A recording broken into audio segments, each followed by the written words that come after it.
श्रीपादराजं शरणं प्रपद्ये. अध्याय 4. पळणी स्वामींना कुर्वापुरममध्ये वासम अंबिकेचे दर्शन. पळणी स्वामींच्या आज्ञेनुसार आम्ही तिघांनी ध्यानास बसवण्याचे ठरवले. श्री पळणी स्वामी म्हणाले, बेटा माधवा, बाळ शंकरा, आपण तिघेही ध्यानास बसूया. ध्यानातील आपल्या आध्यात्मिक अनुभवांबाबत आपण चर्चा करू. ही श्रीपाद श्रीवल्लभांची आज्ञा असल्याने आपल्याला भविष्यात नक्की काहीतरी असामान्य आध्यात्मिक प्रगती अनुभवास येईल. भविष्यात हा हूण इंग्रजी कालखंडात वापरला येईल. त्या हूण म्हणजे ख्रिस्ती ग्रेगरियन कालमानाप्रमाणे आज दिनांक 25/5/1336 शुक्रवार योग कलायुक्त हा पूर्ण सौभाग्याचा दिवस आहे. आपल्या जीवनात हा दिवस विशेष महत्त्वाचा आहे. मी माझे स्थूल शरीर इथे सोडून सूक्ष्म देहाने कुर्वापुरमला जाईन. सूक्ष्म देहाने 4 किंवा 5 ठिकाणी एकाच वेळी संचार करणे ही मला बालक्रीडा आहे. आपण श्रीपाद श्रीवल्लभांच्या ध्यानात राहूया. त्यांची आज्ञा झाल्यावर मी सूक्ष्म देहाने कुर्वापुरमला पोहोचेन. स्वामींची कृपा प्राप्त होण्याचा मार्ग. पळणी स्वामींचे शब्द ऐकून मला आश्चर्य वाटले आणि म्हणालो, स्वामी, माधवाने श्रीपाद श्रीवल्लभांचे दिव्य मंगल स्वरूप पाहिले आहे. तुम्ही तर सूक्ष्म स्तरावर सतत श्रीपाद श्रीवल्लभांच्या सान्निध्यात आहात, पण मला केवळ त्यांचे नाव माहिती आहे. त्यांचे रूप पाहिले नाही. मी त्यांचे कसे ध्यान करू शकेन? पळणी स्वामी स्मित करून म्हणाले, बाळा, श्रीपादांवर जर तुझी भक्ती असेल तर प्रत्येक गोष्ट प्राप्त होईल. कासव आपल्या बालकापासून खूप दूर असले तरी विचार लहरींनी त्या बालकाचे रक्षण करते. मांजर आपल्या पिल्लांना तोंडात धरून एका घरातून दुसऱ्या घरात नेते. ती सुरक्षित वाटेल अशा जागी त्यांना ठेवते. त्याचप्रमाणे श्रीपाद आपल्या भक्तांना प्रथम कूर्म किशोर न्यायाने, कासवाच्या पिल्लाप्रमाणे दुरून कृपा कटाक्षाने पालन करणे असे वागवतात. काही प्रगतीनंतर मार्जर किशोर न्यायाने म्हणजे मांजरीच्या पिल्लाप्रमाणे सुरक्षित ठेवणे अशा पद्धतीने वागवतात. नंतर भक्तांना मरकट किशोर न्यायाने म्हणजे माकड वानराच्या पिल्लाप्रमाणे सतत बिलगुल राहणे शिक्षण मिळणे. मरकट किशोर न्यायात माकडाच्या पिल्लाला प्रयत्नपूर्वक आईला चिटकून राहावे लागते. आणखी पुढील प्रगतीनंतर भक्त पाण्यातील लहान माशाप्रमाणे आई मागून मुक्तपणे विहार करू लागतो. जेव्हा तू ध्यानाला बसशील तेव्हा तुला हे दर्शन देतील. श्री वल्लभांनी भविष्य काळाबद्दल एक महत्त्वाचा निर्णय घेण्याचे ठरवले आहे. म्हणून त्यांनी मला ह्या महान दिवशी सूक्ष्म शरीराने कुर्वापुरमला येण्यास सांगितले आहे. त्यांची आज्ञा होताच मी निघेन. येथे काहीतरी महत्त्वाचा प्रसंग घडणार आहे. प्रभू दत्तात्रेयांनी तो प्रसंग पाहण्याची अपूर्व संधी मला दिली आहे. असे बोलून ते समाधीत गेले. नंतर मी आणि माधव देखील ध्यानात गेलो. अशी ध्यान समाधी 10 घटिका म्हणजे 4 तास चालली. आम्ही सर्वजण आश्चर्यचकितरित्या एकाच वेळी देहभानावर आलो. ध्यान समाधीनंतर पळणी स्वामी खूप उत्साहित दिसत होते. मी आणि माधवाने स्वामीजींना त्यांच्या ध्यानातील अनुभव सांगण्याची विनंती केली. त्यांनी स्मित केलून सर्व काही पुढील प्रमाणे सांगितले. शिवशर्माची कथा. श्रीपाद श्रीवल्लभांचे ध्यान केल्याची फळे. या कलियुगातील लोक किती भाग्यवान आहेत बरे. कुर्वापुरम हे लहान गाव असून तेथे शिवशर्मा नावाचा देवज्ञ व आचारसंपन्न ब्राह्मण आपल्या अंबिका पत्नीसह राहत होता. त्याने श्रीपादांचे महात्म्य जाणले होते. कुर्वापुरममध्ये फक्त एवढेच ब्राह्मण कुटुंब होते, जो दररोज बोटातून नदी ओलांडून सुयोग्य ब्राह्मणोचित कर्माने धनार्जन करून कुर्वापुरमला परत येत असे. तो कश्यप गोत्राचा होता. तो महान विद्वान व सदाचार संपन्न यजुर्वेदी ब्राह्मण होता. शिवशर्माची आपत्ती जन्मल्यावर अल्पकाळात दिवंगत होत असत. शेवटी एक अपत्य जगले. दुर्दैवाने तो जड व मंदबुद्धीचा होता. निरुपयोगी बालकामुळे शिवशर्मा दुःखी होता व हाडाच्या सापळ्याप्रमाणे दुर्बळ व आजारी झाला होता. एके दिवशी त्याने श्रीपाद वल्लभांच्या जवळ वेद म्हटले आणि शांतपणे उभा राहिला. त्याच्या मनातील दुःख श्रीपादांनी पाहिले आणि हळू स्मित करत म्हणाले, शिवशर्मा, जो आपली सर्व चिंता विसरून सतत माझे ध्यान करतात, मी त्यांचा दास आहे. तुझी इच्छा मला सांग. त्यावर शिवशर्मा म्हणाले, स्वामी, माझी अशी इच्छा होती की माझा पुत्र माझ्यापेक्षाही महाविद्वान व वक्ता व्हावा. माझ्या सर्व आकांक्षा फोल ठरल्या. माझा मुलगा अतिमंद व मूढ निघाला.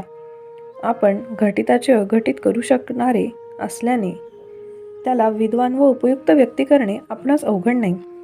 या उपर आपली मर्जी. उत्तरादाखल श्रीपाद म्हणाले, बेटा, तू पूर्वकर्माची फळे महात्म्यांना देखील अटळ आहेत. सर्व जगत अभंग नियमांनी चालत आहे. स्त्रियांना त्यांनी केलेल्या पूजेचे फळ मिळते म्हणून पती मिळतात. भक्तीने फळ केल्यामुळे आपत्ते प्राप्त होतात. दान नेहमी पात्र व्यक्तींना केले पाहिजे. अपात्र लोकांना दान केल्यास प्रतिकूल फळे मिळतात. सुस्वभावी व्यक्तीला अन्नदान दिल्यास दान मिळालेल्या व्यक्तीच्या सत्कर्माच्या पुण्याईचा काही भाग दात्याकडे जातो. दुःख स्वभावी व्यक्तीला अन्न दिल्यास त्याच्या दुष्कर्माचा पापाचा फळाचा काही भाग अन्नदात्याकडे जातो. दान देताना अहंकार नसावा, तरच त्याची सुफळे मिळतात. तुझ्या पूर्वजन्मातील कर्माचे फळ म्हणून तुला मतिमंद पुत्र मिळाला. तुम्हा नवरा बायकोला दीर्घायुष्य पुत्र पाहिजे होता, अल्पायू नको होता, म्हणून मी तुला पूर्णायू पुत्र प्रदान केला. जर त्याच्या पूर्वजन्मातील पापे नष्ट करून त्याला उत्तम विद्वान करावयाचे झाल्यास कर्मसिद्धांतानुसार तू तुझ्या आयुष्याचा त्याग करण्यास तयार असले पाहिजे. तू आयुष्य त्यागास तयार असशील तर मी तुझ्या पुत्राला सुयोग्य विद्वान करीन. त्यावर शिवशर्मा म्हणाला, स्वामी, मी वृद्धत्वात प्रवेश केला आहे. मी आयुष्याचा त्याग करण्यास तयार आहे. माझा पुत्र बृहस्पतीप्रमाणे महापंडित व वक्ता होणार असेल तर मला तरी अन्य काय हवे आहे. मग कर्तुम अकर्तुम असणारे श्रीपाद म्हणाले, होय, लवकरच तुझा मृत्यू होईल. मृत्यूनंतर काही काळ तू सूक्ष्म देहात राहशील आणि धिशीला टीप हल्लीची शिर्डी धिशीलाचा उच्चार काही काळाने शिलिधी असा होऊ लागला. लोक पुढे शिर्डी शिर्डी असे म्हणू लागले. नगरीत निंबवृक्षाच्या खाली भूगर्भात असलेल्या गुहेत तप करशील. त्यानंतर तू महाराष्ट्राच्या पुण्यभूमीत जन्म घेशील. हे तुझ्या बायकोला कोणत्याही परिस्थितीत सांगू नकोस. टीप पुढे साईबाबा अवतार झाला. शिर्डीला साईबाबा स्थानात हा कडुनिंबाचा वृक्ष असून त्याखाली भूमिगत भुयार आहे. श्रीपादांच्या आगामी जन्माचे अनावरण. लवकरच शिवशर्माचा मृत्यू झाला. अंबिका आपल्या मुलासह भिक्षा मागून दुःखमय जीवन जगत होती.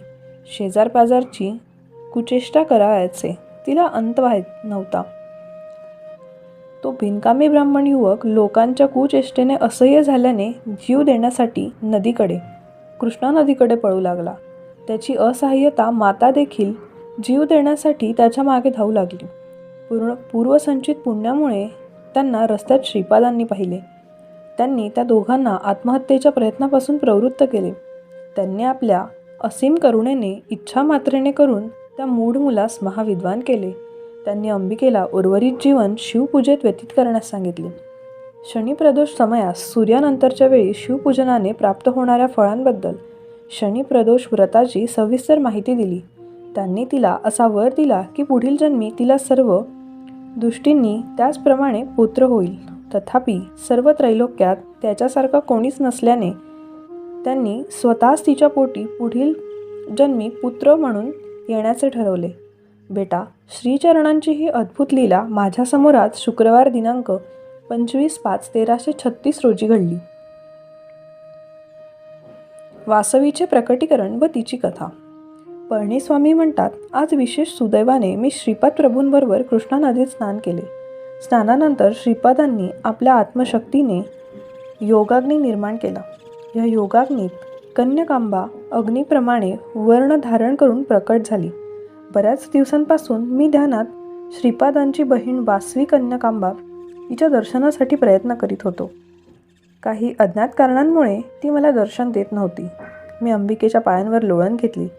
स्मित करणारे श्रीवल्लभ खूपच प्रसन्न दिसत होते. श्री वासवी माता अगदी श्रीपादांप्रमाणेच होती. कुणीही त्यांना पाहून ते जुळे असावेत असा विचार करील. त्या कुर्वापुरम महाक्षेत्रात फक्त श्रीपाद, वासवी माता आणि मी होतो. श्रीपादांच्या योगलीला अनंत आहेत. मी मनात विचार करत होतो की तिशिरानगरम कोठे असेल आणि दिवंगत शिवशर्माला केवळ सूक्ष्म देहाने तप करण्याचे कसे शक्य होते. माझी शंका जाणून श्रीपाद श्रीवल्लभ म्हणाले, योगशक्तीविषयी कोणी कल्पनाही करू शकत नाही. दत्तप्रभूंचे योगमार्ग खूप नवल, नित्य नूतन, पूर्वी कधी न ऐकलेले आणि अचिंत्य आहेत. काही वेळानंतर त्या योगयाग्नीतून दिव्य प्रकाशात एक जोडपे प्रकट झाले. श्रीवल्लभांनी मला सांगितले की ते वासवी मातेचे वडील कुसुमश्रेष्ठी व माता कौसुंबी होते. वासवी माता काही वेळ ध्यानात मुद्रेत होती. श्रीपादांनी निर्माण केलेल्या योग अग्नीतून नगरेश्वर स्वामी प्रकट झाले. त्यानंतर वासवी मातेचे बंधू विरूपाक्ष आणि अग्नी यांनी प्रवेश केले. 102 गोत्रांचे गोमट म्हणजे वैश्य त्या योग अग्नीतून प्रकट झाले. श्रीवल्लभ प्रसन्नतेने म्हणाले, नंदीश्वराच्या अंशापासून विरूपाक्ष जन्माला आणि मी त्याच्यात माझा अंश देखील घातला. माझे मातामह बावन्नापनोलू ज्यांनी सूर्यमंडलातून ऊर्जा आकर्षित करून श्रीशैल मल्लिकार्जुन लिंगात प्रवेशित केली होती. ते पूर्वजन्मी भास्कराचार्य नावाने बृहतशिला नगरात म्हणजे पेंडुकोंडा राजगुरू म्हणून राहिले होते. ते ब्रह्मदेवाचा अंश म्हणून जन्माला आले. मी प्रत्येक श्रावण पौर्णिमेला नक्की बृहतशिला नगरात जातो. माझी बहीण श्री वासवी कन्यका माझ्या हाताला राखी बांधते. प्रियपर्णी माझे कृत्य, लीला आणि महान घटना कोणीही करू शकणार नाही. कोणीही त्यांची नक्कल करू शकणार नाही. कुणालाही माझी शक्ती मिळू शकणार नाही. तुझ्या तीव्र तपाचे फळ म्हणून तुला सिद्ध, वैश्य, वासवी माता आणि आमचे मातापिता कुसुमश्रेष्ठी व कौसुंबी यांचे दर्शन होऊ शकते. आता हे कुरुवापुरम मोठा महाल होणार आहे बघ. नवल, आश्चर्य, केवळ इच्छेने मोठा राजमहाल निर्माण झाला. आम्ही सर्वजण त्यातील रत्नजडित सिंहासनांवर बसलो होतो. श्रीपाद म्हणाले, गोमठ हे 714 गोत्रांचे आहे. अंबिकेने बरोबर ज्या जोडप्यांनी अग्नीत प्रवेश केला ती फक्त 102 गोत्रांची होती. स्वरोचित मन्वंतरात श्री प्रभू ईश्वरांच्या भक्तीने 18 नगरे होती. त्यात सर्वात महत्त्वाचे बृहतशिला नगरम होते. जर तुमच्यापैकी कोणी दत्तभक्त असतील तर बृहतशिला नगरातील अंबिका, नागेश्वर व इतर देवतांचे दर्शन घेतल्यास तुम्हाला विशेष पुण्य प्राप्त होईल. जेथे जेथे दत्त नामस्मरण होते तेथे वासवी माता अदृश्यपणे राहते. ती मनोकामना पूर्ण करते. जेथे जेथे वासवी कन्यका अंबेचे नामस्मरण होते तेथे दत्त अदृश्यपणे राहतात. थोड्या प्रयत्नात महापुण्य प्राप्त होते. कृतयुगात लोक सत्यपालन करणारे व सिद्ध संकल्प होते. त्रेतायुगात मोठ्या प्रमाणावर यज्ञ व याग होत होते. द्वापरयुगात मंत्रशास्त्र प्रचलित होते. या कलियुगात तंत्रशास्त्राला विशेष महत्त्व दिले जाते. तंत्र म्हणजे चैतन्याचा प्रसार. या सर्व सृष्टीचे मूळ कारण मी आहे. सर्व 33 कोटी देवता, सर्व सजीव प्राणीमात्रा आणि अनंत कोटी विश्वे माझ्या आत आहेत आणि माझ्यामुळे ते चैतन्ययुक्त आहेत. तसेच माझ्या उपस्थितीमुळे त्यांनी विविध प्रकारच्या शक्ती मिळतात. जसे सर्व नद्यांचे अंतिम आश्रयस्थान महासागर आहे, तसे कोणत्याही देवतेची पूजा केली तर ती मलाच येऊन पोहोचते. माझी पूजा केल्यास सर्व देवतांची पूजा केल्याचे फळ मिळते. माझ्या परब्रह्म तत्वातून प्रकट होणारी विश्वे ही माझीच प्रतिबिंबे आहेत. मी आणि माझी प्रतिबिंबे यात भेद नाही. आदी परशक्ती स्वरूपातील वस्तू मी स्वतःच आहे. परतत्व हे नर मादी रूपाच्या पलीकडे आहे. मी पुरुष रूपात असतो तेव्हा मला दत्त म्हणतात. मी स्त्री रूपात असतो तेव्हा मला आदी पराशक्ती म्हणतात. म्हणून वेदांनी त्यास श्रीकृष्ण श्यामला देवी आणि श्रीरामो ललिता अंबिका असे म्हटले आहे. माझ्या स्थूल देहातून बाहेर पडणारी किरणे मी जेथे संचार करीन त्या स्थानांना पावन करतात. माझे सूक्ष्म शरीर संपूर्ण पृथ्वीला वेढून राहते. माझा कारणदेह कोट्यानुकोटी विश्वांना व्यापून राहतो. माझा महाकारण देह सत चित आनंद स्वरूपात आहे. जे शरीर ब्रह्मानंदात निमग्न असते या सर्व 4 शरीरात माझे चैतन्य एकाच वेळी कार्य करते. कुणीही मला कोणत्याही प्रकारचा जप आणि तप किंवा योग साधना किंवा इतर साधना यांनी प्राप्त करू शकत नाही. माझ्या विशेष कृपेनेच मला प्राप्त करता येते. माझ्यात विलीन झालेल्या महात्म्यांना देखील माझ्या इच्छेनुरूप विविध प्रसंगी स्थूल देहाने जन्म घ्यावे लागतात व माझी कार्ये करावी लागतात. परब्रह्मस्वरूप महाकाली, महालक्ष्मी आणि महासरस्वती या 3 शक्तींचे संयुक्त रूप म्हणजे अनघालक्ष्मी. अनघालक्ष्मी माझे शक्तिरूप आहे. ती माझ्या शरीराच्या डाव्या भागात आहे. माझ्या शरीराच्या उजव्या भागात माझे त्रिमूर्ती स्वरूप आहे. त्रिमूर्ती दत्तरूप हे 3 गुणांचे रज तम सत्व संयुक्त रूप आहे. उत्पत्ती, संरक्षण, लय, अंतर्ध्यान, अनुग्रह हे सतत होत असतात. प्रत्येक पदार्थ अक्षरांचे घनरूप आहेत. सर्व अक्षरांना स्पंदने असून ते सर्व मंत्र आहेत. आवाजाच्या या रूपाला स्पंदने असून ते महासरस्वतीचे स्वरूप आहे. घनभूमी शक्ती हे महालक्ष्मीचे स्वरूप असून त्यातील शक्ती हे महाकालीचे स्वरूप आहे. मी आता शक्ती असलो तर पुढील क्षणी शाक्ती म्हणजे शक्तीला धारण करणारा असेल. जगतमाता हे अनंत करुणेचे प्रतीक असून जगतपिता हे अति कठोर दिव्य न्यायाचे प्रतीक आहे. माझे पितृस्वरूप अटळ कर्मफळांचा निर्णय घेऊन त्याची कठोर बजावणी करते. माझा आश्रय घेतल्याने भक्तांवर माझे मातृस्वरूप करुणा व दया करते. बाळाने मोठी चूक केली तर माता ती छोटी समजते. त्याने छोटे सत्कर्म केले तरी माता त्याचे महान फळ देते. माझे मातृस्वरूपही असेच आहे. जणू घ्या की मी या सर्व सृष्टीचा पिता, माता व गुरु आहे. तुझ्या मनात असलेला संशय दूर करण्याचे मी ठरवले. तुला शंका आहे की वासवी कशी माझी बहीण झाली. पूर्वी मी अत्री अनुसूया यांच्याकडे जन्मल्यावर अनुसूया माता मला पाळण्यात झोका देत असताना विचार करीत होती, सगळेच पुत्र आहेत, दत्ताची लक्ष असणारी एखादी कन्या जन्मली नाही. ती महाप्रतिवता असल्याने मी तिची इच्छा तीव्र असल्याने ती त्वरित सुफळ झाली. एका बाजूला झोका जाताना तिला दत्त स्वरूप दिसत असे तर परत येताना वासवीचे रूप दिसत असे. हे स्वप्न आहे की वैष्णवी माया तीही नवल रूप करू लागली. तेव्हा अत्रि ऋषींना असे म्हणाले, अनुसूया, त्रिगुणात्मक त्रिमूर्तीचे मूळ स्वरूप जाणण्यासाठी आपण कठोर तप केल्यानंतर आपल्याला दत्त हे बालक म्हणून प्राप्त होऊ शकले. त्रिमूर्तीचे हे गुरुरूप असल्याचे मी जाणले आहे. खरं तर हे श्रीमन नारायणांचे स्वरूप आहे. त्याच रूपाने स्त्रीरूप घेतल्यावर ते आदिपराशक्ती कन्यका रूप होते. ते सृष्टी प्रारंभापासून बंधू भगिनी आहेत. अहो किती आश्चर्य. नंतर ते अत्रि अनुसूया ध्यानमग्न झाले आणि त्यांना माझे यथार्थ चैतन्य रूप दिसले. त्यांना असेही दिसले की ते अंबिकेचे देखील रूप आहे. त्यांना हेही समजले की मी श्रीपाद श्रीवल्लभ म्हणून प्रगट होण्यापूर्वी योगमाया म्हणून आलो आहे. वासवी कन्यकेचे रूप घेतले पाहिजे. अत्रि अनुसूया यांच्या विनंतीवरून आमची रूप वेगळी झाली व अंबिकेने मला राखी बांधली. अत्रि व अनुसूया यांच्याकडे दत्त म्हणून जन्मलेले रूपच कलियुगात श्रीपाद श्रीवल्लभ आहेत. दत्तांच्या सर्व अवतारांच्या अगोदरपासून हे रूप अस्तित्वात असून ते गुप्त राहील.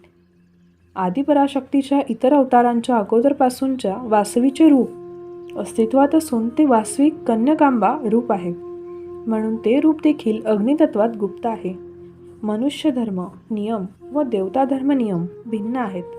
अंबिकेचे हे शुद्ध रूप स्वरूप दिसण्यासाठी महापुण्य मिळवले पाहिजे. श्रीपाद अवताराबाबत श्रीपाद व वासवी यांचा संवाद.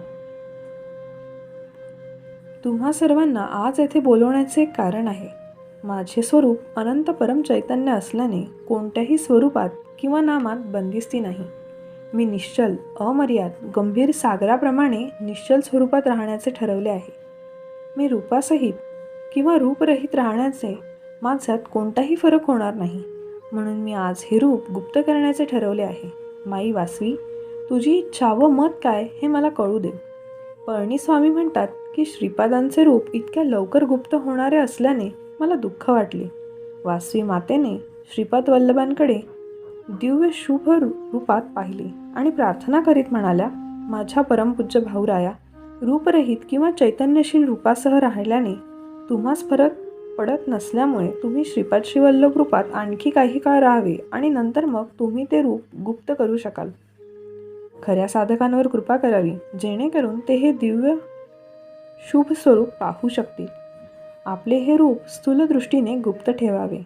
कुणाला कुठेही कधीही ते स्थूल रूपात दिसणार नाही. तुम्हास पुन्हा अवतार घ्यावायचा असल्यास तुम्ही ते नवीन रूप व शरीर घेऊन येऊ शकतात. ते समाधिस्थ झाल्यावर तुम्ही भक्तांवर समाधी अवस्थेतून कृपा करू शकाल. यावर श्रीपाद म्हणाले, नृसिंह सरस्वती जन्माचा निर्णय. हे सर्व शुभगुणांचे मूर्तरूप असलेल्या वासवांबिका, तुझी इच्छा पूर्ण होऊ दे. मी ह्या श्रीपाद श्रीवल्लभ रूपात आणखी 14 वर्ष म्हणजे हे शरीर 30 वर्ष वयाचे होईपर्यंत राहील आणि नंतर हे रूप गुप्त करेन. पुन्हा संन्यास धर्माच्या उत्थानासाठी मी नृसिंह सरस्वती नावाने अवतार धारण करेन आणि त्या अवतारात 80 वर्षापर्यंत राहीन. नंतर मी कादवलातील 300 वर्षांपर्यंत तपसमाधीमध्ये राहीन आणि नंतर प्रज्ञापुरात म्हणजे अक्कलकोट येथे स्वामी समर्थ नावाने प्रकट होईन व नंतर अवतारात समाप्त करीन. अवधूत व सिद्धपुरुष रूपात मी दिव्य कालाद्वारे दिव्य लीला व महिमा दाखवून लोकांना सन्मार्गानुरुक्त ठेवीन. टीप: यातील प्रत्येक अक्षर सत्य झाले. परदेशस्थाला बोलवून त्याच्यावर कृपा. काही वेळ ध्यानात राहून त्यांनी श्रीपादांनी विरूपाक्षास बोलवले आणि म्हणाले, बेटा विरूपाक्षा, एक गोरा माणूस माझ्या दर्शनासाठी अनेक अडचणी पार करून कुर्वापुरास आला आहे. हा सुवर्ण महाल इतर कोणालाही दिसू शकणार नाही, म्हणून तो मला शोधत इकडे तिकडे भटकत आहे. तू जाऊन त्याला घेऊन ये. मी पळणीस्वामी आश्चर्य करू लागलो की पांढरा मनुष्य आणि अपरिचित व लहान बोटावर कसा येऊ शकतो. विरूपाक्षाने त्या गोऱ्या माणसाला आणले. श्रीपाद श्रीवल्लभांच्या दर्शनाने तो अत्यंत आनंदित झाला. त्याने श्रीपादांचे चरण धरले आणि हमसून रडू लागला. श्रीपादांनी त्याला उठवले. त्याच्या डोळ्यांमधून कृपा अमृताचा वर्षाव होत होता. अनंत शक्ती व अनंत प्रेम यांचे निराळे मिश्रण हेच त्यांचे रूप आहे. हृदयात कोट्यावधी मातांचे प्रेम होते. श्रीपादांनी त्याला जॉन अशी हाक मारली. त्यांनी जॉनच्या डोळ्यांमधून रोखून पाहिले. तो त्याला नेत्रदीक्षा देत आहेत असे दिसले. काही वेळा त्यांनी जॉनच्या कपाळास भूमध्यास स्पर्श केला. त्या पावन स्पर्शाने त्याला ब्रह्मानंद झाला. नंतर स्वामींनी तेथे सर्व उपस्थित असलेल्यांना आकाशात पाहण्यास सांगितले. आकाशात दिव्य प्रकाशयुक्त देवनागरी लिपीत खूपच मोठी संख्या प्रकट झाली. ती चित्रगुप्ताची ज्ञानसंख्या असल्याचे श्रीपादांनी सांगितले. ते पुढे म्हणाले की भविष्यातील शतकांमध्ये ती संख्या सर्वात महत्त्वाची होईल. ती संख्या 1738613381373381881405727 अशी होती. श्रीपाद म्हणाले, ही विश्वाची संख्या आहे. जे लोक त्यांच्या बौद्धिक पातळीनुसार पदार्थाचे रूप समजून घेण्याचा प्रयत्न करतील त्यांना ह्या संख्येचा अर्थ व अंतर्गत अर्थ समजेल. श्रीपाद तेलुगूतून बोलत होते, पण जॉनला ते समजत होते. जॉन जर्मन भाषेत प्रश्न विचारित होता. श्रीपाद त्याला तेलुगूतून उत्तर देत होते. केवढी आश्चर्याची बाब! श्रीपादांच्या ध्यानातील प्रत्येक क्षण त्याच्या लीला आणि महिमा यांनी भरलेला होता. सर्व ज्ञान आणि विद्वत्ता श्रीचरणांच्या पायाशी आहे. श्रीचरण म्हणाले, मी तेलुगू भाषेत बोलत असताना जॉनला ते जर्मन भाषेत समजत होते. मी बोललेला प्रत्येक शब्द जर्मनमध्ये भाषांतरित होऊन जॉन तो ऐकू शकत होता. माझ्या भक्तांसाठी मी करू शकणार नाही अशी कोणतीच बाब नाही. मी उचलू शकणार नाही असे कोणतेच ओझे नाही आणि मी सोडवू शकणार नाही अशी कोणतीच समस्या नाही. जे लोक सर्व धर्म नियम सोडून मन, कृती व वाचा यांनी माझ्यावर विश्वास ठेवतात ते खरोखरच कृपा झालेले लोक आहेत. जेव्हा माझ्या कृपेचा तुमच्यावर वर्षाव होतो तेव्हा या निसर्गातील अन्य सर्व शक्ती सकारात्मक शुभस्पंदने देतात. तुम्ही हे माझे वचन समजा. या सर्व 14 भुवनांमध्ये मला मिळू शकणार नाही असे काहीच नाही. तुम्ही तुमच्या सन्मार्गावरून चालत असताना जर माझे नामस्मरण केले तर मी तुमच्या मार्गावर फुलांचा वर्षाव करीन. तुमचे डोळ्यांच्या पापण्यांप्रमाणे रक्षण करीन. मी प्रेमाचे मूर्तिमंत रूप आहे. केवळ प्रेमानेच तुम्ही मला जाणू शकाल. ध्रुवाचे महात्म्य व यशूच्या जन्माबद्दलचे स्पष्टीकरण प्रभू करू लागले. ध्रुवतारा सप्तर्षी मंडलात महत्त्वाचा आहे. ध्रुवाला अढळपद कसे मिळवले हे जाणून घ्या. त्याने वडिलांच्या मांडीवर बाणाच्या इच्छेने श्रीमन्नारायणांची तपश्चर्या केली. श्रीमन्नारायणांच्या दर्शनानंतर त्याची मर्त्य वडिलांच्या मांडीवर बसण्याची इच्छा नष्ट झाली. श्रीमन्नारायणांनी त्याला ध्रुवपदाचे स्थान दिले. त्यांनी त्याला आपल्या मांडीवर देखील बसवले. त्या निरागस बालकाला आपल्या मर्दपित्याच्या मांडीवर बसवण्याची तीव्र इच्छा होती, पण जगत प्रभूंनी त्याला आपल्या मांडीवर बसवण्यास देण्याची कृपा केली. कलियुगात येशू हा ध्रुव आहे. कलियुगात ध्रुवानेच येशू प्रभू म्हणून जन्म घेतला. त्याने देवालाच आपले वडील मानले. तुम्ही ज्या विचाराने माझी पूजा कराल, मी त्याच विचाराने तुमच्यावर कृपा करीन. श्री वासवी कन्यकांबा तिची व्यक्ती, शक्ती, पवित्र आत्मा असलेली मेरीला दिली. मेरी कुमारी असूनही तिच्या पोटी येशूप्रभू म्हणून ध्रुवाने जन्म घेतला. येशूप्रभू आई आणि वडील यांच्या समागमातून जन्मले नव्हते. येशू ख्रिस्त श्रीमन नारायण यांचाच वेळोवेळी आपले पिताजी म्हणत होते. श्रीमन नारायण हे तुमच्यासमोर असलेल्या श्रीपाद श्रीवल्लभांपेक्षा अन्य वेगळे कोणीच नाही. अहो सिद्ध वैश्यमुनींनो, माझी बहीण वासांबिकेच्या समोर तुम्ही वेदांचा उच्चार करा. तुमच्या पवित्र वेद उच्चाराच्या आवाजाने येणाऱ्या शतकांमधील लोकांच्या अडचणी दूर होऊ शकतील. वेदघोष श्री नगरेश्वर व वासांबिका यांना खूप आवडतो. योगयागाने आपल्या सानिध्यात असलेला हा गोरा मनुष्य हिमालय प्रदेशात असलेल्या चांगल्या वेदपंडित ब्राह्मणाच्या घरी जन्माला येईल. तो योगी होऊन शंभल गावात पोहोचेल. पवित्र वेदोच्चाराच्या घोषाने तुम्ही दूषित हवेत असणाऱ्या दुष्टशक्ती दूर करा, असे श्रीपाद त्यांना म्हणाले. सिद्ध वैश्यमुनींचा वेदघोष पूर्ण झाला. श्री वासवी कन्यकांबा, श्री नगरेश्वर, विरूपाक्ष, कुसुमश्रेष्ठी दाम्पत्य आणि सिद्ध वैश्यमुनी यांनी अग्निप्रवेश केला आणि ते अदृश्य झाले. श्रीपादांनी जॉनला आशीर्वाद दिले. जॉन म्हणाला, श्रीचरणांच्या जीवनचरित्रावर पुस्तक असणे चांगले होईल. श्रीपाद स्वामी म्हणाले, आगामी शतकांमध्ये तुझ्या इच्छेप्रमाणे जर्मन भाषेत देखील श्रीपाद श्रीवल्लभ चरितामृत येईल. टीप: सन 2016 जर्मन भाषेत हा ग्रंथ प्रसिद्ध झाला. स्वामींनी जॉनला आश्वासन दिले व त्याला निरोप दिला. त्यांनी मला पळणी स्वामींना पुन्हा स्थूल देहात प्रवेश करण्याची आज्ञा केली. आज्ञा देऊन ते प्रयोगाच्या त्रिवेणी संगमावर स्नानास गेले. ते अदृश्य झाले. पळणी स्वामी म्हणतात, प्रिय शंकरा, आज म्हणजे दिनांक 25/5/1336 शुक्रवार हा दिवस पवित्र आहे. तुझ्या ध्यानातील अनुभव मला सांग. शिर्डीच्या साईबाबांचा आविर्भाव. मी शंकर भट्ट म्हणालो, परमपूज्य स्वामी, मी ध्यान करीत असताना मुस्लिम वेशातील संन्यासी पाहिले. ते सतत अल्लाह मालिक असा उच्चार करत होते. ते कडुलिंबाच्या झाडाखाली बसले होते. त्यांचे वय 16 वर्षांचे असावे. दर्शनास आलेल्या एका वृद्ध व्यक्तीला ते सांगत होते की नानकपंथी मुसलमान आहे. दुसऱ्या एका व्यक्तीला ते सांगत होते की मी भारद्वाज गोत्रात जन्मलेला सद्ब्राह्मण आहे. आणखी एका इसमाला ते सांगत होते की हे माझे गुरुस्थान असून जे लोक या ठिकाणी गुरुवारी आणि शुक्रवारी पूजा करतील त्यांना महत्भाग्य मिळेल. टीप: शंकर भट्टाचा हा अनुभव दिनांक 25/5/1336 रोजीचा आहे. पुढे 19व्या शतकात साईबाबांचा अवतार झाला. त्या कालावधीत त्यांच्या बाबतीत महाअवतार बाबाजींचे श्यामचरण लाहिरी यांच्या लिखाणात साईबाबा मी नानकपंथी असल्याचे इतरांना सांगत असल्याचा उल्लेख आहे. श्री खेर या संशोधक लेखकांनी साईबाबांचा जन्म पाथरी, जिल्हा परभणी येथे भारद्वाज गोत्राच्या ब्राह्मण कुटुंबात झाल्याचे नमूद केले आहे. साईबाबांच्या चरित्रात साईबाबांनी आपल्या भक्तांना त्यांच्या बसण्याच्या ठिकाणी असलेल्या निंब वृक्षाबाबत हे माझ्या गुरुचे तपस्थान असल्याचे म्हटले होते. तसेच त्या वृक्षाच्या खाली भुयार असून तेथे 4 नंदादीप चालू असल्याचा उल्लेख साई चरित्रात आहे. भविष्यकाळात घडावयाच्या गोष्टी शंकर भट्टास बऱ्याच वेळपूर्वी आपल्या ध्यानात दिसल्या. शंकर भट्ट पुढे म्हणतात, स्वामी, संपूर्ण ध्यान काळात मला फक्त त्या तरुण संन्यासाचे दर्शन झाले. श्रीपाद श्रीवल्लभांचे दर्शन मला झाले नाही. तरुण संन्यासी निंब वृक्षाखाली जिथे बसला होता तेथे काही लोक आले आणि त्यांनी खणण्यास सुरुवात केली. आत एक लहानशी गुहा होती.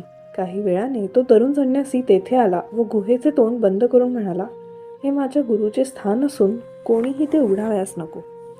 शंकर भट्ट पुढे म्हणतात, स्वामी ध्यानात मला अशा प्रकारे दर्शन मागण्याचे श्री वल्लभांची काय इच्छा होती ते मला समजले नाही. यवनाची कथा. पळणी स्वामी म्हणाले, माझ्या प्रिय शिष्यांनो, श्री वल्लभांच्या स्वभावाची कल्पना केली जाऊ शकत नाही. त्यांची ही लीला अशी होती की तशी होती हे कोणीही सांगू शकत नाही. जगातील सर्व धर्म व परंपरा यांचा समन्वय करून त्या सनातन धर्मात विलीन करण्याची त्यांची इच्छा आहे. कलियुगाच्या शेवटी सर्व विश्वात तेच फक्त सनातन धर्माची स्थापना करतील. श्रीचरण यांनी जॉनला आपल्या 3 रूपांचे विवरण सांगितले की यहोवा ज्यूदेव म्हणजे मी आहे, ते परब्रह्म स्वरूप आहे. येशू ख्रिस्त हे ईश्वरपुत्र म्हणून जनप्रसिद्ध असून विश्वातील सर्व चैतन्य त्यांच्या चैतन्यात प्रतिबिंबित झाले आहे. शुद्ध चैतन्य हेच शांती व आनंदाचा वाहता प्रवाह आहे. हे 3ही रूपे परब्रह्म, यहोवा, येशू माझीच आहेत. तुझ्या शुद्ध प्रेमाच्या परिणामस्वरूप तुला माझे दर्शन देऊ शकेल, अन्यथा ते होणे अति कठीण आहे. तसेच यवन धर्मात देखील दत्ततत्वाचा अनुस्तुय भाग आहे. महम्मद पैगंबर नावाचा महात्मा निराकार मक्केश्वराचा भक्त होता. तो ईश्वरास अल्लाह म्हणत असे. त्याने सर्व सप्त स्वर्ग पाहिले. त्याला अल्लाह पाहावयाचे होते, पण त्याला त्याचेच प्रतिबिंब दिसले. तू पाहिलेला यवन संन्यासी साईबाबा भारद्वाज गोत्रात जन्मलेला ब्राह्मण होता. बालपणीच त्याचे आईवडील निर्वतले. एक मुस्लिम फकीराने त्याचे संगोपन केले व मुस्लिम धर्म शिकवला. तो संन्यासी एका हिंदू महात्म्याबरोबर राहून हिंदू धर्म शिकला. तो वाराणसीस म्हणजेच काशीस एका महायोग्याकडून क्रियायोग शिकला. शंकर भट्टास साईबाबांचा भविष्यातील जो अनुभव दिसला त्याचाच खुलासा पळणीस्वामी करीत आहेत. हे कथन दिनांक 25/5/1336 रोजीचे आहे. या कथनाप्रमाणे पुढे भविष्यात 500 वर्षांनी साईबाबांचा जन्म भारद्वाज गोत्रात झाला. ते बालपणी अनाथ झाले. मुसलमान साधूंनी त्यांचे पालन केले. पुढे सेलू जिल्हा परभणी येथे बाबासाहेब नावाच्या संताबरोबर राहून सनातन धर्म शिकले. पुढे काशीमध्ये श्यामचरण लाहिरी महाशयांकडून क्रियायोग शिकला. इत्यादी घटना भविष्य काळात घडल्या. त्या साईबाबांच्या संबंधातील ग्रंथांमध्ये नमूद आहेत. स्वामी पुढे म्हणतात की तो युवक संन्यासी पुढे होणारे साईबाबा एका अवधूतास भेटला आणि चांदीची नाणी मागितली. पात्रात नाणी टाकूनही ते भरत नव्हते. तेव्हा त्या अवधूताने त्यात 2 प्रसादाचे खजूर टाकले. तेव्हा तो संतुष्ट झाला. भविष्यात माणिक प्रभू व साईबाबा हे अवतरले तेव्हा ते माणिक प्रभूंनी साईबाबांचे न भेटणारे पात्र 2 खजूर टाकल्यावर भरल्याचा प्रसंग त्यांच्या चरित्रात नमूद आहे. या प्रसंगाचे दत्त चैतन्य त्याच्याच युवक संन्यासात प्रवाहित झाले. नंतर तो दिशीला नगरमला आला. धूपखेडा तालुका पैठण जिल्हा औरंगाबाद येथे साईबाबांनी लीला केल्या आणि ते त्या चांद पाटलाबरोबर शिर्डीला आले असा उल्लेख त्यांच्या चरित्र ग्रंथात आहे. ते अरण्यातील एक लहानसे खेडे होते. पूर्वी ते दाट अरण्यात असताना तेथे श्रीपाद श्रीवल्लभांनी एका पाषाणावर बसून तपश्चर्या केली. त्यावर बसून एखाद्याने ध्यान केले तर त्याला आश्चर्यकारक अनुभव व फळे मिळतील. निंबाखाली तू पाहिलेल्या भुयारात श्रीपाद श्रीवल्लभांनी 12 वर्ष तप केले होते. त्यांनी त्या 12 वर्षात 12,000 वर्षांच्या तपाची शक्ती मिळवली. श्रीवल्लभांचे शरीर 12,000 वर्षांचे झाले. संपूर्ण गुहा त्यांच्या जटाच्या केसांनी भरून गेली होती. त्यांच्या डोळ्यांच्या भुवया देखील जाड झाल्या होत्या. त्यांचे डोळे पाहण्यासाठी त्यांच्या भुवयांना कष्टाने उचलून पाहावयाला लागत होते. श्रीचरणांच्या त्या तपाचे फळ त्या युवक संन्यासाला साईबाबांना मिळाले. तो युवक संन्यासी 4 वर्षांचा आसपास वयाला असताना श्रीचरणांनी त्या गुहेत अदृश्य रूपाने तपश्चरण सुरू केले होते. जेव्हा तो संन्यासी 16व्या वर्षाचा झाला तेव्हा त्यांनी श्रीपादांनी 12 वर्षांचे तप पूर्ण केले. बाळा, मी तुला जे प्रसंग सांगत आहे ते पुढे येणाऱ्या शतकांमध्ये घडणार आहे. हे हल्लीचे प्रसंग नाहीत. श्रीपाद हे नरसिंह सरस्वती नावाने अवतार घेतील आणि त्या नावाने ते 80 वर्ष राहतील. नंतर 3000 वर्ष कदलीवनात गुप्तपणे तपसमाधी अवस्थेत राहतील. नंतर प्रज्ञापुराण म्हणजे अक्कलकोटात स्वामी समर्थ नावाने धारण करतील आणि श्रीशैलम येथे मल्लिकार्जुन लिंगात लीन होतील.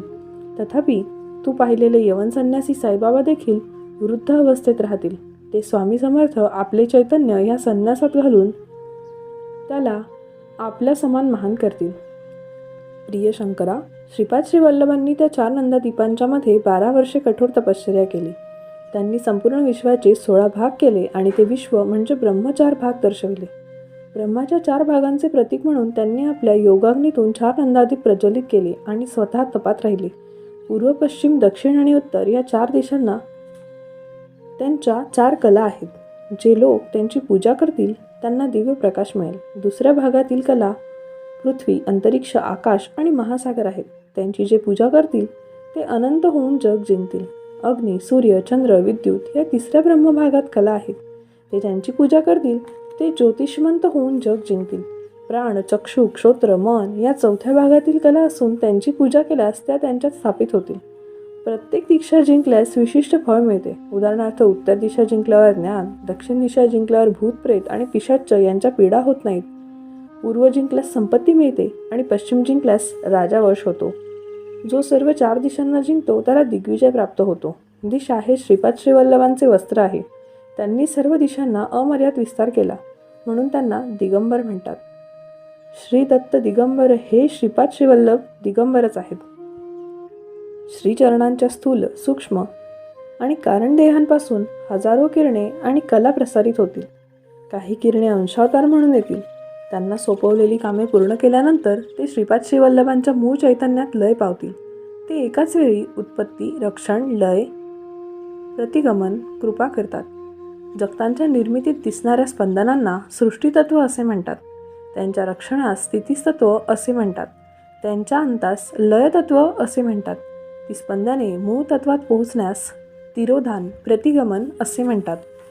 जीवांवरील दया व करुणा या संबंधातील स्पंदनांना अनुग्रह असे म्हणतात. कलियुगातील मानव धन्य केवळ नामस्मरणाच्या कृपेने होतो. जशी कलियुगे बदलतात तसे लोक कमी कमी शक्तिमान होतात. म्हणून परतत्व ऋषीमुनींच्या विनंतीवरून खालच्या पातळीवर उतरते. प्रभूंचे मनुष्य देहात प्रकट होणे हे त्यांच्या पूर्ण कृपेचे लक्षण आहे. प्रभुतत्व खाली उतरण्याचे फळ म्हणून लोकांना लहान लहान कर्मांचे महत्तम लाभ होऊ शकतात. म्हणून कलियुगातील लोक धन्य आहेत. दत्तप्रभूंच्या केवळ स्मरणानेच त्यांची कृपा प्राप्त होते. माणसाच्या अधोगतीचे अनेक मार्ग असले तरी श्रीचरणांच्या कृपेची संधी प्राप्त होण्याचे दुप्पट मार्ग आहेत. हे कठोर सत्य आहे.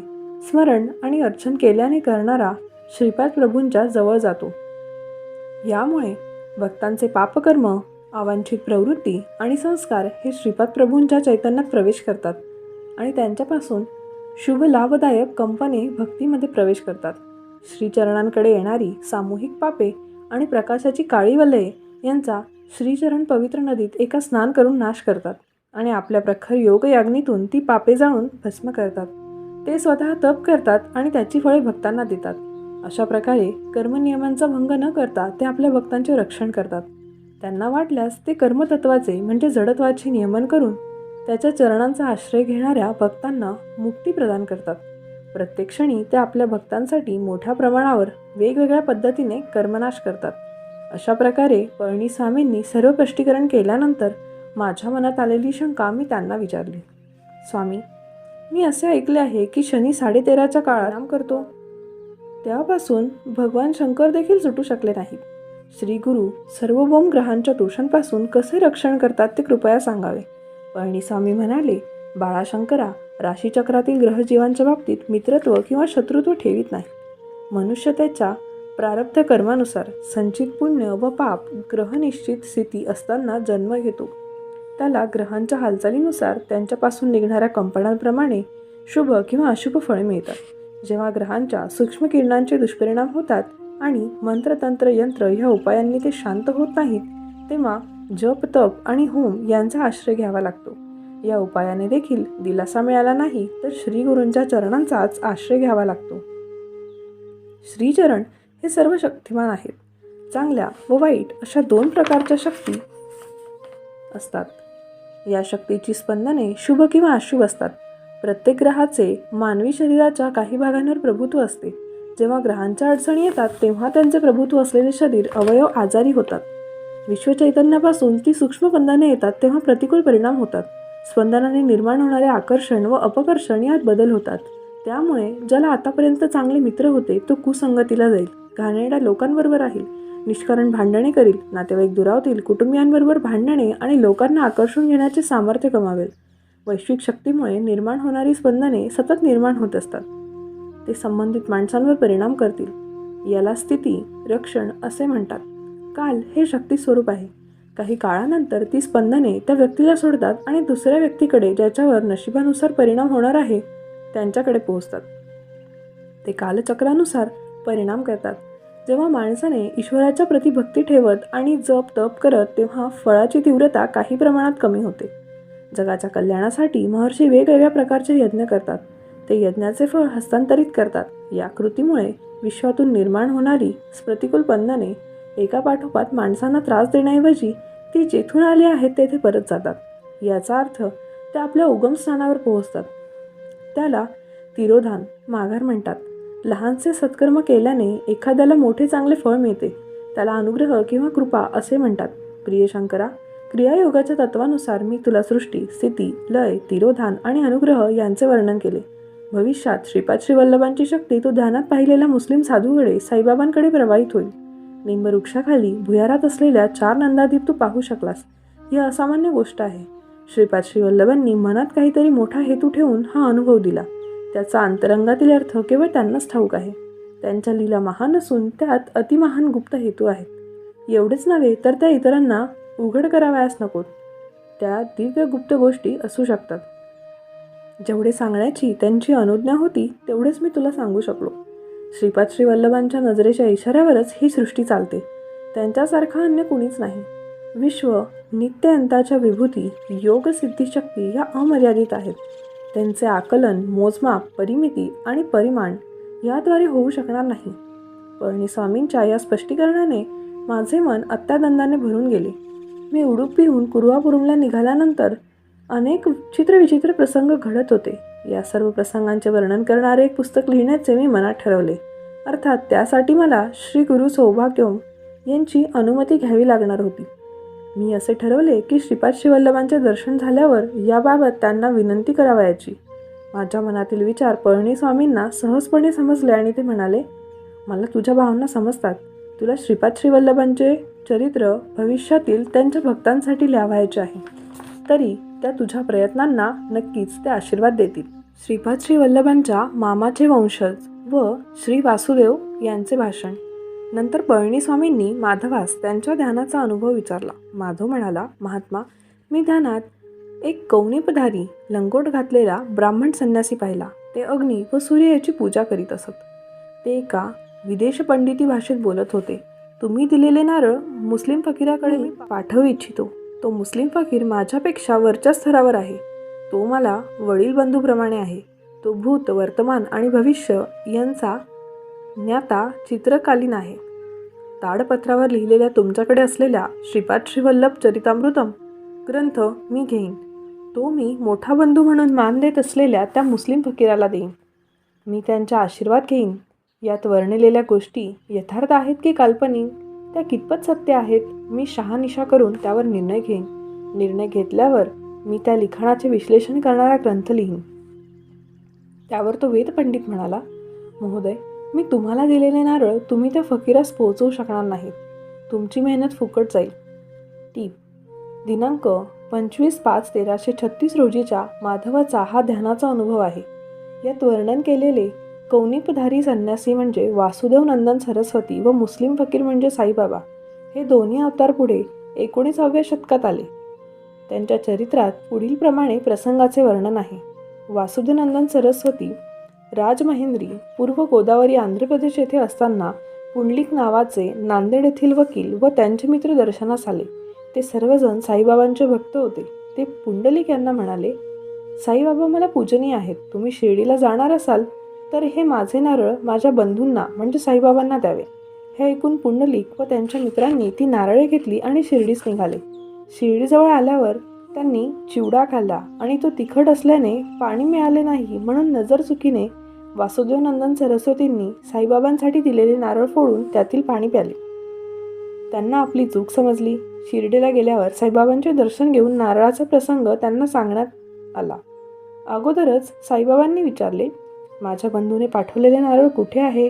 वकील व त्यांच्या मित्रांनी नवीन नारळ घेऊन दिले, परंतु साईबाबांनी त्यांचे म्हणणे मान्य केले नाही. संदर्भ: दासगणू महाराज कृत भक्ती सारामृत अध्याय 52. वेदपंडित पुढे म्हणाले, हा श्रीपाद श्रीवल्लभम चरित्रामृत ग्रंथ लिहिणे हा श्रीपादांचा संकल्प होता. तो सर्व देवता, ऋषी, महात्मे आणि महापूज्य मानलेला आहे. श्रीपादांच्या आज्ञेनुसारच तो लिहिला गेला. यातील एक अक्षर देखील बदलण्याचे कोणाला स्वातंत्र्य नाही. अनेक पिढ्यानपिढ्यापासून हा आमच्याकडे आहे. श्रीपादांची आज्ञा आहे की त्याची जीर्ण प्रत विसर्जित केलीच पाहिजे.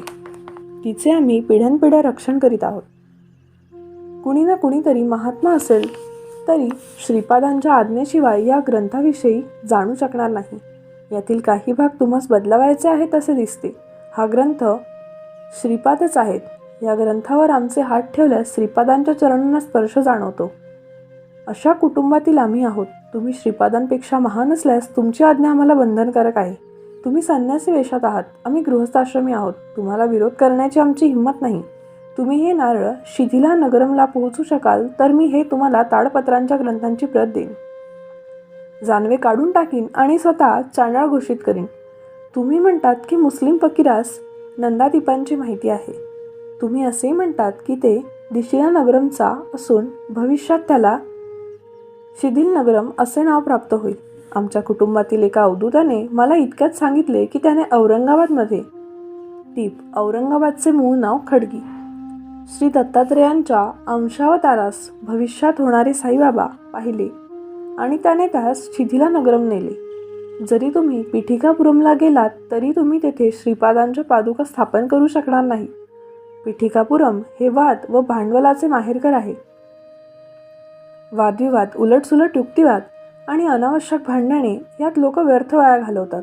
पण त्यांना अध्यात्माची ओढ नाही. तुम्ही आमच्या पूर्वजांच्या घरात श्रीपादांच्या पादुका स्थापन केल्यास आम्हाला आनंदच होईल.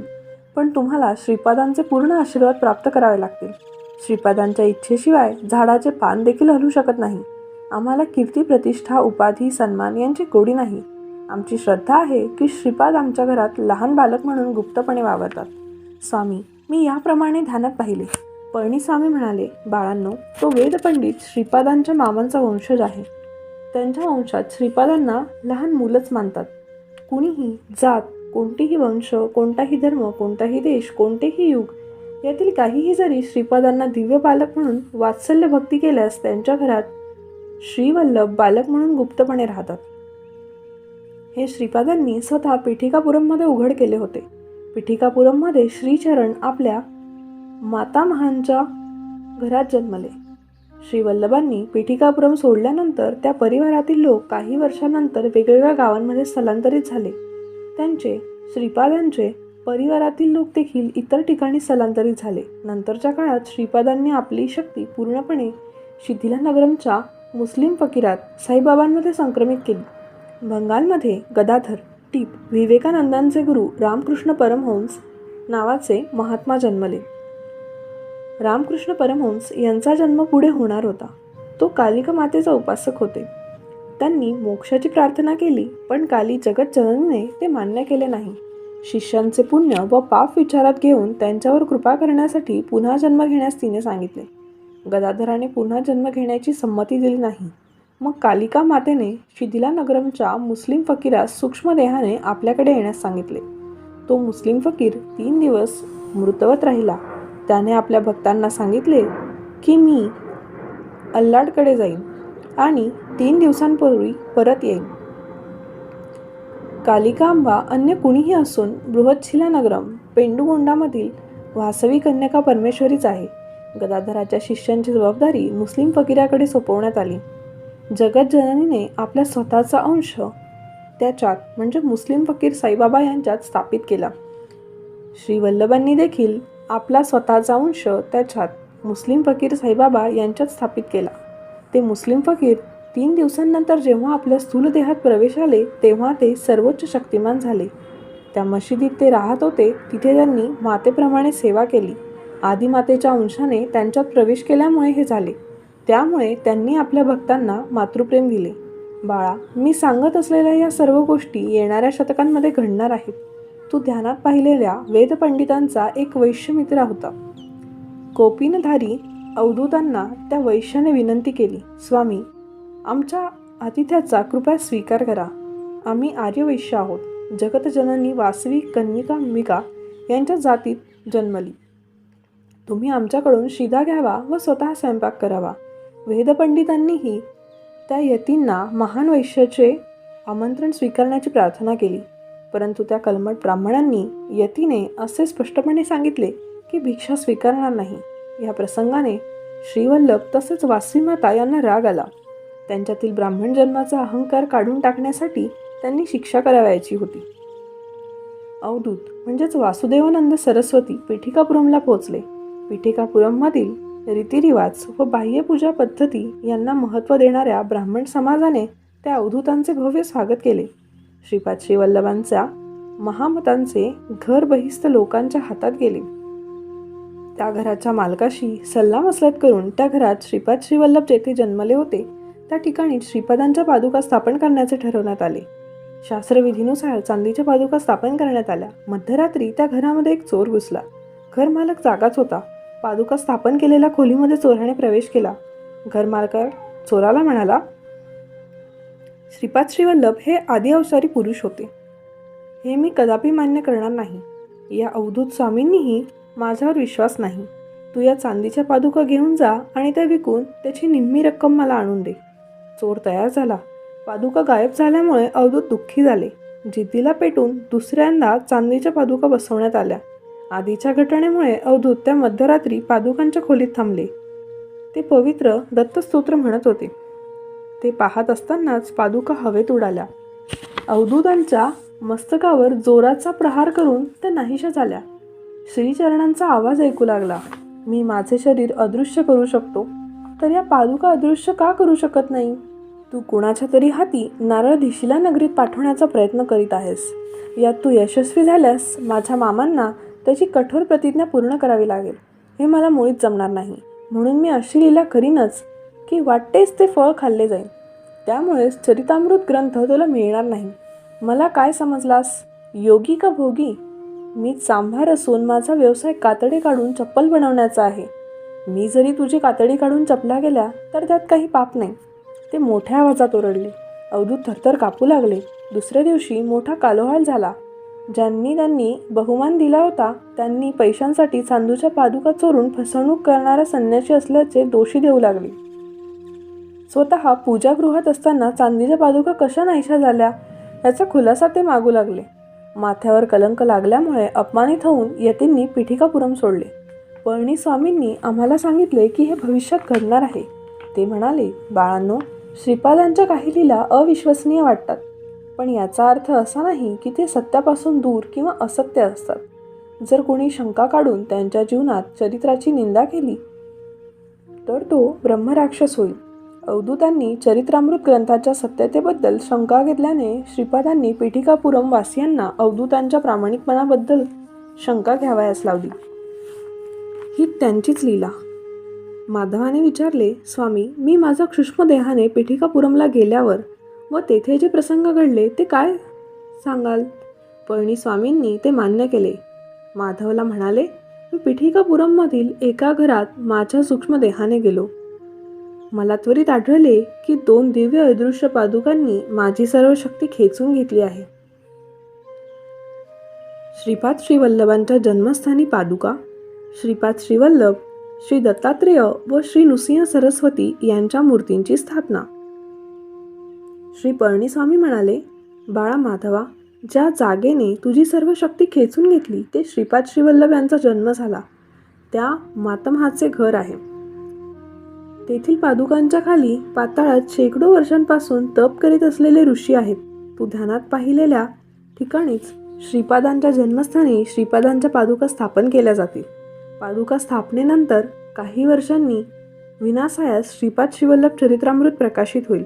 तू ध्यान केलेल्या ठिकाणी श्रीपाद श्रीवल्लभ यांचे पूर्णावतार श्री दत्तात्रेय आणि त्यांचे नंतरचे अवतार श्री नृसिंह सरस्वती यांच्या मूर्ती स्थापित होतील. त्यानंतर त्या क्षेत्रात असंख्य दिव्य लीला होतील. श्री पळणीस्वामी काही वेळ स्तब्ध राहिले. त्यांनी आमच्या गुहेजवळ युवकाचे पुरलेले प्रेत खोदून बाहेर काढण्यास सांगितले. प्रेत काढल्यावर त्यांनी प्रणव म्हणजे ओमचा उच्चार सुरू केला. श्रीपाद राजम शरणम प्रपद्ये चा घोष करत व्याघ्रेश्वर शर्मा आला. त्या नवयुवकाच्या शरीरातील श्री पळणीश्वर स्वामींनी प्रवेश केला. मग व्याघ्र रूपातील व्याघ्रेश्वर शर्माने पळणीस्वामींचे जीर्ण शरीर जवळच्या नदीत टाकले. नवीन शरीरात प्रवेश केल्यावर पळणीस्वामींनी आम्हाला आदेश दिला, तुम्ही हे स्थान त्वरित सोडावे. बाळ माधवा, तू तुझ्या विचित्रपुरमला जावे. तुला पीठिकापुरममधून पुण्यवान लोकांचे तुझ्या सूक्ष्म शरीराने दर्शन घडले. तुला या जन्मात एवढे पुरेसे आहे. बाळा शंकरा, तू तीर्थरूपी महाक्षेत्रात जावे. महादेवा, तुम्हास श्रीपाद श्रीवल्लभांचे आशीर्वाद लाभोत. नंतर माधव विचित्रपुरमला निघाला आणि मी तिरुपतीकडे प्रवास करायला सुरुवात केला. श्रीचरणांच्या लीलांना अंत कोठे. टीप: श्रीपादांचे बंधू रामराज हे श्रीधर नावाने जन्मले. त्या पूज्य श्रीधर स्वामींनी आज्ञेवरून त्यांचे शिष्य पूज्य रामस्वामी पिठापूरला सन 1966 मध्ये आले व अखंड प्रयत्न केले. त्यांनी भक्तांना बरोबर घेऊन स्वयंभू दत्त मंदिराचे नूतनीकरण केले. श्रीपादस्थानासाठी 1983 मध्ये जागा घेण्यात आली. तेथे 1985 मध्ये औदुंबर लावण्यात आले. श्रीपाद श्रीवल्लभ महासंस्थानमची स्थापना करण्यात आली. पौंड रामराव हे संस्थानमचे पहिले अध्यक्ष झाले. श्रीपादांचे मंदिर बांधण्यात आले. दिनांक 22/2/1988 रोजी गणपती व श्रीपाद पादुका स्थापन करण्यात आल्या. 6/2/1992 रोजी श्री दत्तात्रेय, श्रीपाद व श्री नृसिंह सरस्वती यांच्या मूर्तीची स्थापना करण्यात आली. सन 2001च्या विजयादशमीला श्रीपादांचे मातापिता श्री बापण्णार्य यांनी 33वे वंशज श्री गोविंद क्षितिधरू महासंस्थांच्या अचानक आले. त्यांनी त्यांच्याकडील अप्रकाशित श्रीपाद श्रीवल्लभम चरित्रामृतम या ग्रंथाचे पारायण केले व ग्रंथ तेथे अर्पण केला. तो महासंस्थानमने छापून प्रकाशित केला. अध्याय 4 समाप्त. श्रीपाद श्रीवल्लभांचा जय जयकार असो.